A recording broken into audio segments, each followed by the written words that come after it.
So we are officially recording.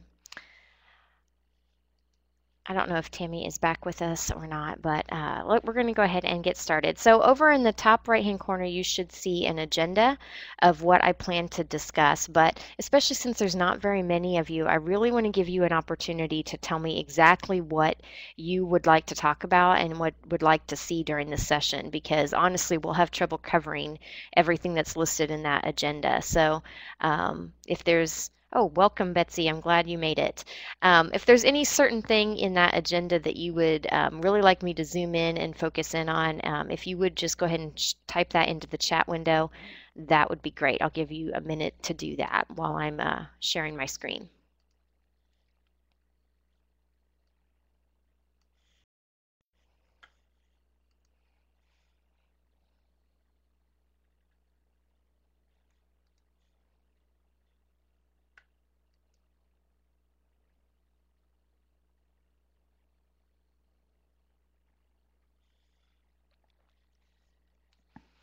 Okay, you should be able to see my class DoJo screen now, and I can see that Kim is typing something. Sharing with teacher and other teachers. Okay, yeah, that's a big one, and I spent some time kind of working on that today because there's really two different ways to do that, but I think that what's going to ultimately be the better way is something that's going to be really kind of hard to jump in and do in the middle of the school year when so many teachers have already kind of established their classes and things like that. It might be more something we want to do for the start of next school year and kind of use some of the whole school features that Class Dojo offers. But I will definitely show you how you can give Sherry or any of the other specials or RTI or special ed teachers access so that they can go into your class and add or subtract points. So I'll show you that definitely today. If you guys think of anything else that you definitely want me to focus on, type that in the chat box. Otherwise, we're going to get started here. So I'm going to log into my account. And by the way, I did add Class Dojo to our Symbaloo today. Let me just go there real quick to show you. Right down here, there's now a Class Dojo button. That just takes you to the main Class Dojo page, and then you'll have to click on Login because it's like a little pop-up, so I couldn't bookmark the login window itself. I also added Kahoot. I know Montezuma doesn't know much about Kahoot yet, I don't think, but Rosedale just had that in their Ignite session, and I think a lot of teachers may start using that. So I added that to the Symbaloo as well. So you can use that as a shortcut to help get you to Class Dojo now. Okay, let me go back as I jumped in here. Okay, so one of the first things I wanted to mention was that there is an iOS and an Android, actually, I found out, app for Class Dojo. And the reason you might care about that is because it would allow you to add points without running back to your computer every time you wanted to add points. So if you have an iPad, an iPhone, or an Android phone, on any of those devices, you could download the Class Dojo app. And just real quickly, I want to share just a couple screenshots. Obviously, I can't really show you my phone, but this is a screenshot of the iOS app on my iPhone, and it's just showing me the same things. It's just formatted a little differently. You can click on Start Class to get to where you would actually see the students. Let me show you what that looks like. So here's where you would actually see the students, and then you can click on their name and it'll look just like it does on your computer. So the only catch that you'd have to know about is that you have to connect your phone and your computer on the same Wi-Fi network, which doesn't sound like a big deal because you're thinking there's only one Wi-Fi network, but there actually are separate ones set up, especially for kindergarten and first grade, where we have that, they're set on an account that says BYOD. But that's actually how we set it up so that you didn't have to have the students log into the internet to save you that step. So you'd want to make sure that your phone was on that network as well, and that might you might need our help with that because it is password secured. So, and I didn't think to get permission from Jill to give you that password before I logged in, but we can help you with that, but you will need to have your phone and the device, your computer, on the same network in order for them to be able to talk to each other. But then you could carry that phone or iPad around with you, and from wherever you are, you can add their points instead of running back to your computer every time you wanted to add or subtract points for the students. So I thought I would mention that if you didn't know that that feature was available. And of course, if you need help figuring out how to use that or how to get them connected to the same Wi-Fi network, shoot me an email and I'll be happy to make an opportunity to come and help you out with that. Okay, so let me go back to sharing my screen.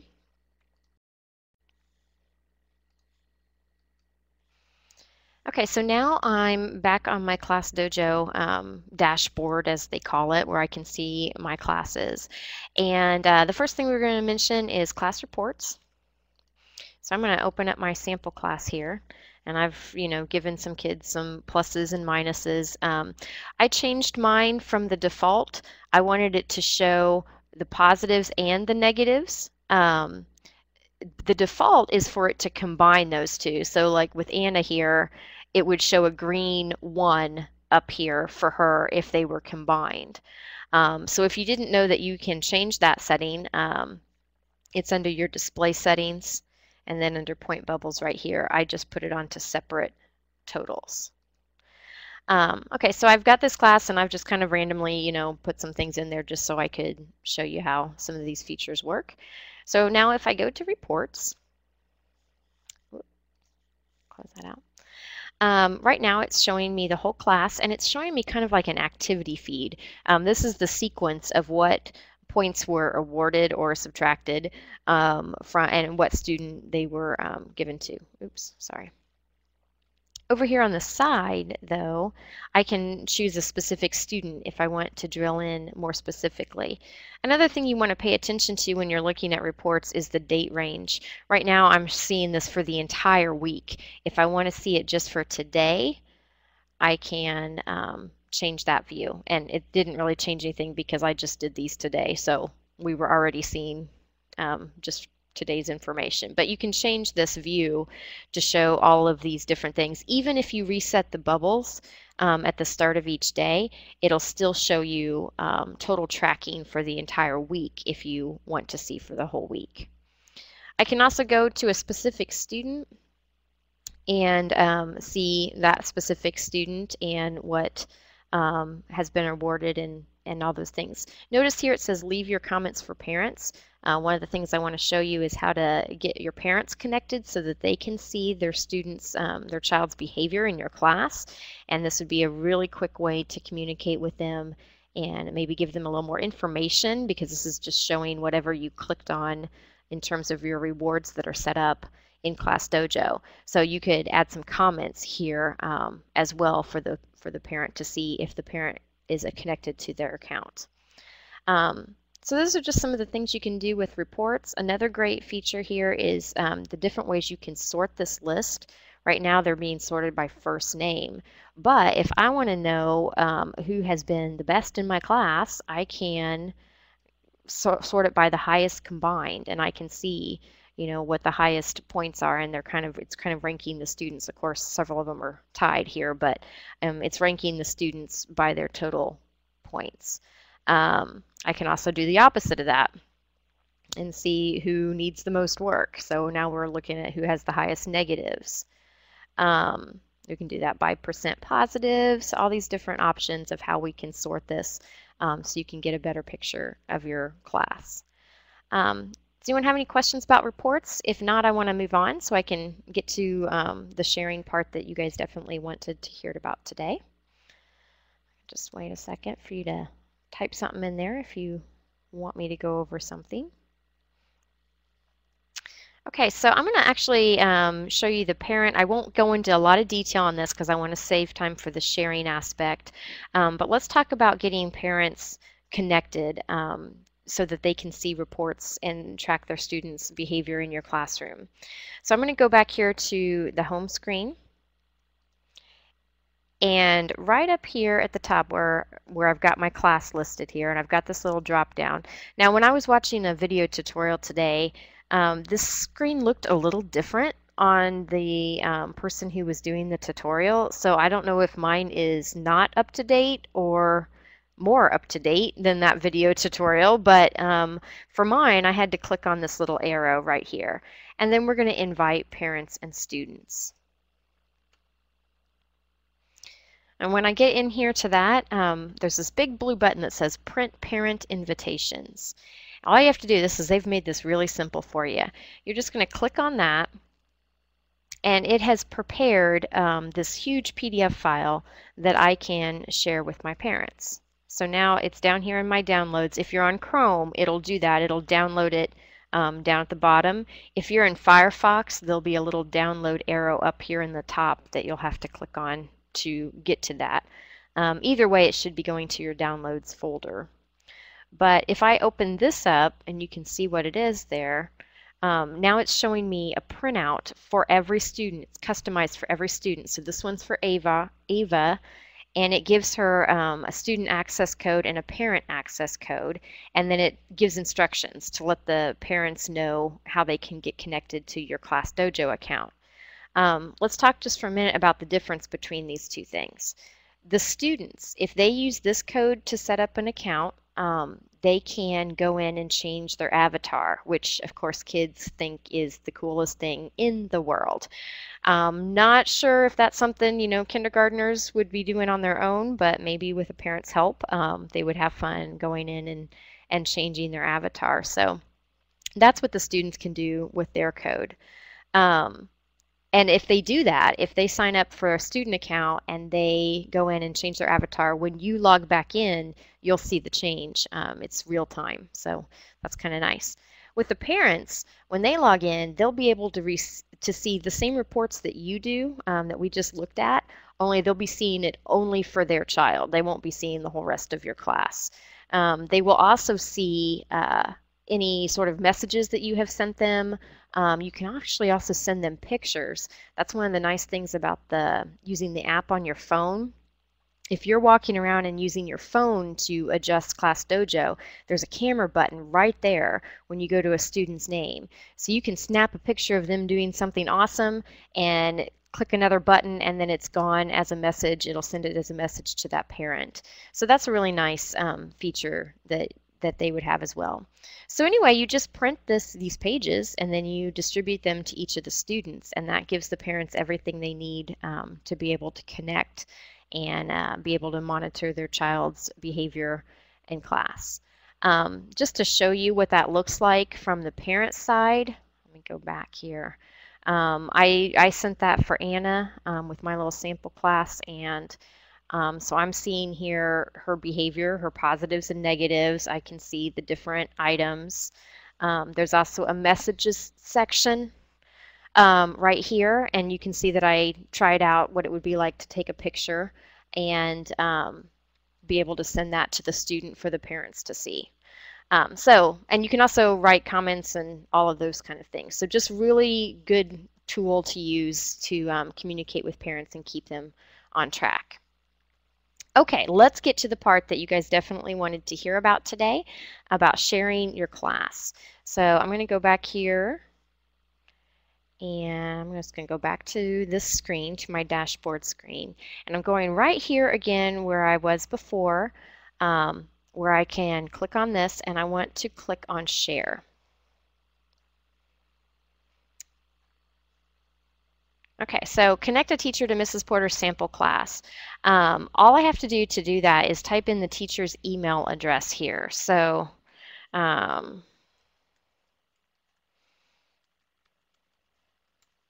if I type in Sherry's address and I click Share, right there it says connection pending.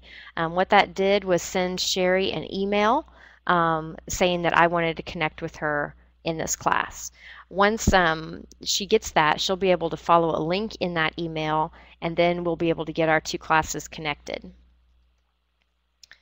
Let me go back here. There is another option that you can do.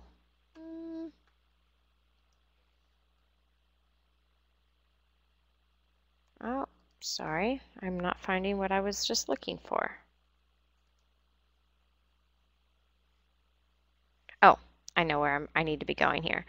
Um, that's one method to get to it. If I go over here where I've listed this as Montezuma Elementary School, if I click here, I can see all the teachers that have connected their accounts to Montezuma Elementary School. Now, there may be other teachers using this that haven't associated themselves with Montezuma yet. They may have an account, but they've not said it's part of Montezuma Elementary, which is a perfect example here because you can see that I can see Mrs. Loomis on here, but I don't see like Janine Sutton, for example. I know she's using Class DoJo, but she's not listed here.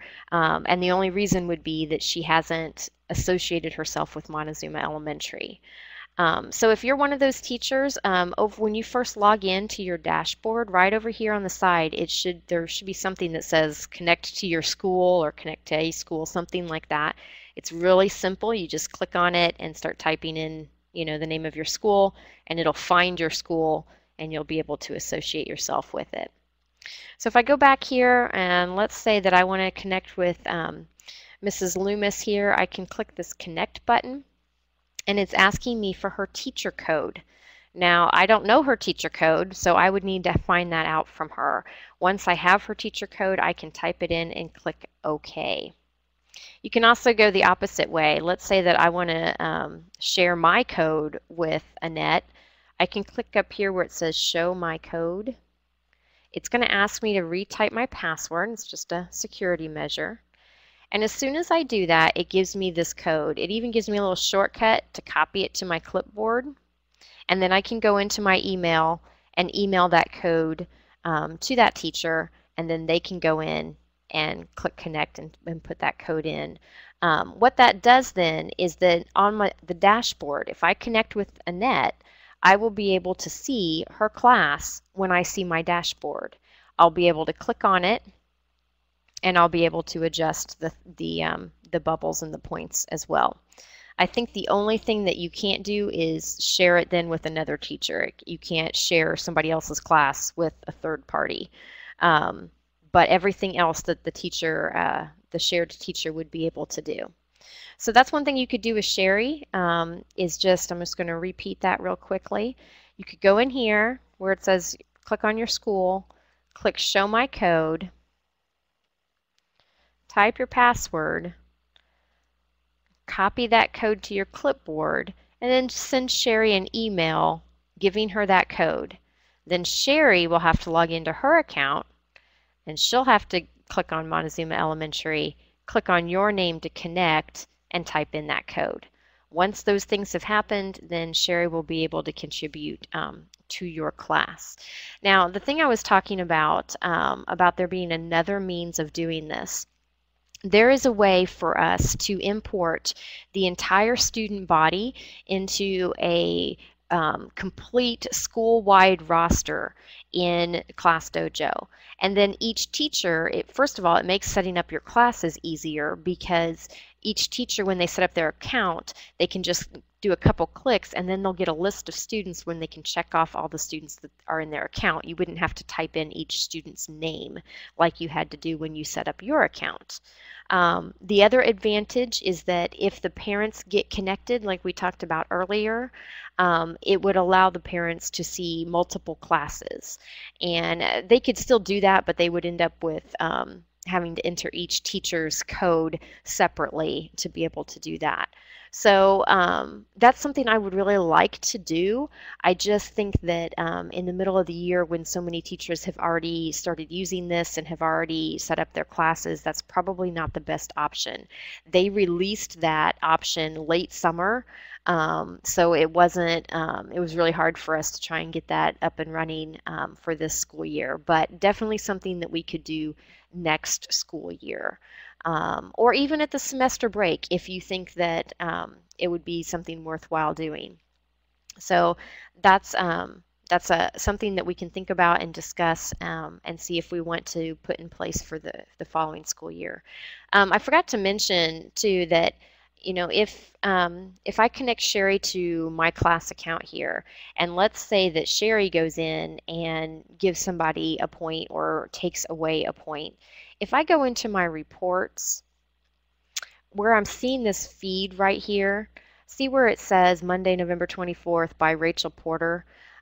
It would show who did the adjustment in this list. So if Sherry added points or took away points, it would list that she was the one that added and subtracted points from that student. So I just wanted to point that out to you because I think that's important information. It's not, if Sherry takes away a point, it's not going to show that you took away a point. It's going to show that she did, even though it's within your class setup. So I'm glad that they've designed that way. I think that's very helpful information for parents. Okay, I've been talking for a long time, so now I would like to know what questions you have, or what else you want to see, or someplace that I maybe lost you and you'd like me to go back and show something again or explain something better. If you have anything like that, go ahead and type it in the box. And if there aren't any of those things, I do want to show you at least one last thing before we sign off for the day. So I'll give you a moment.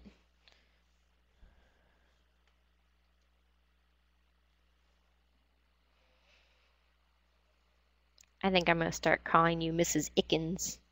That's so funny.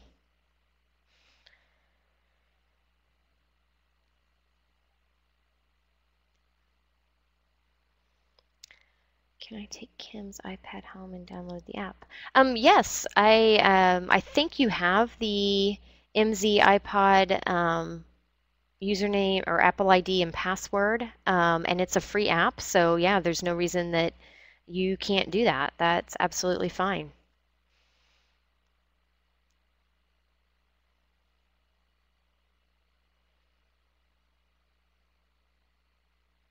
The password is Montezuma 14, and the M is capitalized. I have permission to give out that password.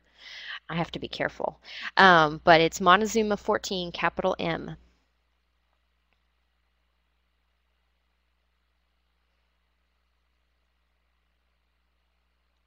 Okay.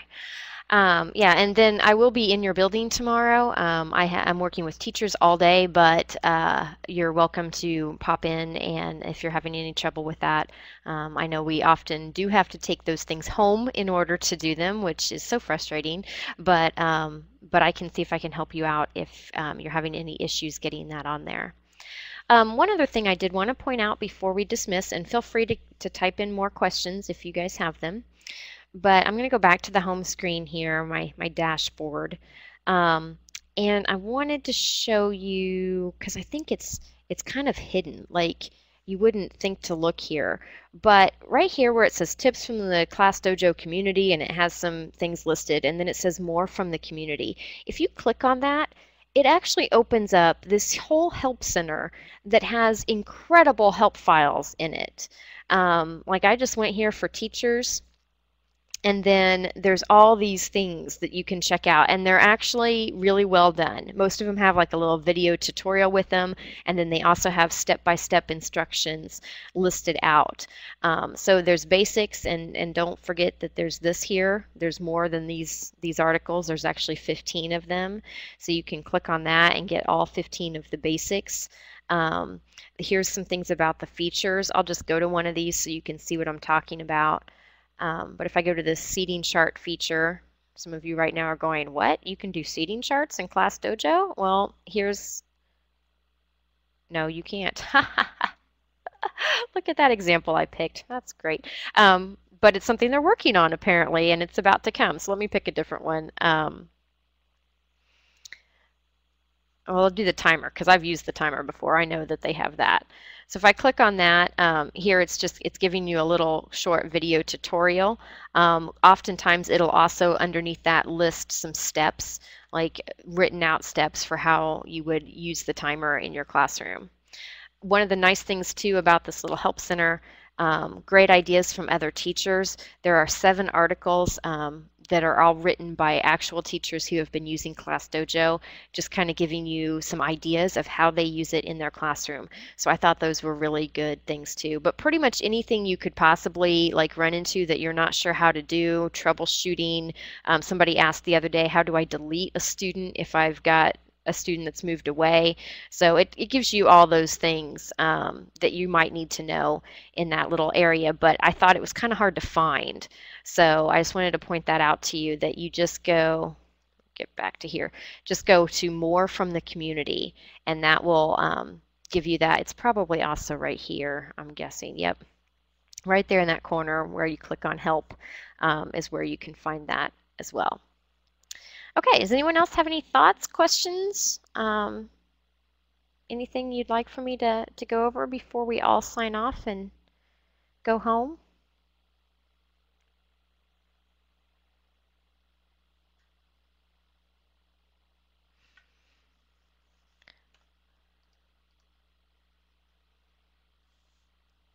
I'm going to issue a poll to you here real quick. I know there's only 3 or 4 of you there, 4 I guess.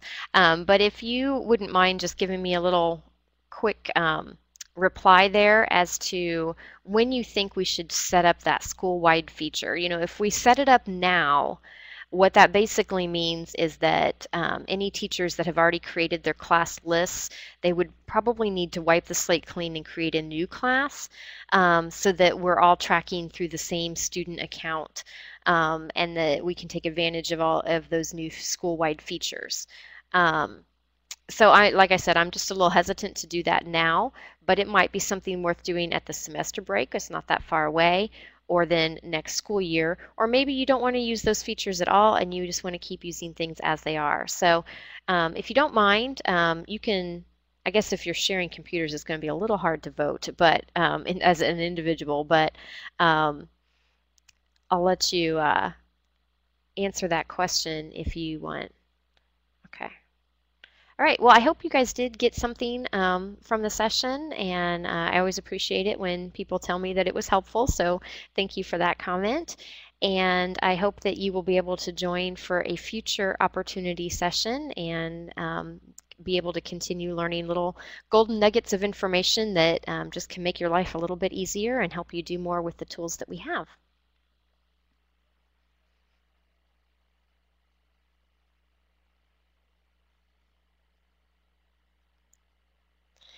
I will stay online until everybody has disconnected, and that way if you do have any further questions, you can feel free to keep on the line and type those in, or we can turn on your mic and you and I can chat about it. Otherwise, everyone have a wonderful evening, and thanks for being here.